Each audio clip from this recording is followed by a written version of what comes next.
Sir, may buntag. May buntag. Oh, kabot mo diri. Niabot mi diri kay kani akong kauban. Bisa ginani ra ni postura. Elected ni. Oh. Elected siya. Oh, mo na ni siya na mo posisyon karon nimo. Ano ba? Oh, pulihan ka sa imong posisyon karon kay siya na imong lingkod sa imong bangko.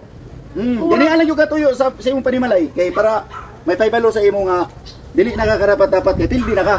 Ay, isa. Wala taan ni magasinabot. Elected siya niya. Pupulihan. Dili ko dili ko magpapuli kaya ano ko ako kasabot na nung pupuli mo sa ako.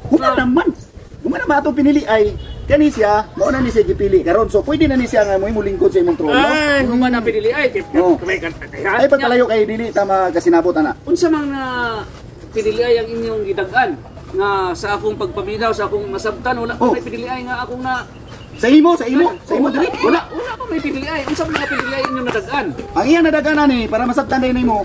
Oy, elected ni pagka-mayor. Mao na ni siya mo posisyon sa imong pagka-mayor Kani. Mayor. Mayor na ni. Ikaw Brad ang mahimong mayor. Mayor diri sa atong lugar. Pero basig nasayo pong duha kay dili man ni mayor ni Dulan. Ako'y barangay captain diri sa tong barangay. Amo ba?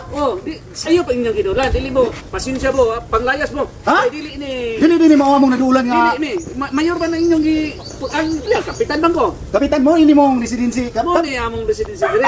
Sa to pa kay malay diha. Wala may lisensya sa kapitan day ba? Nasa agman taon sa man nga atong nasubay day di ni mao basig dito ka lisensya to. Tagay-eleksyon. Ayaw sir. Ayaw sir. Ayaw sir. Ayaw sir. Monto na mi. Balik.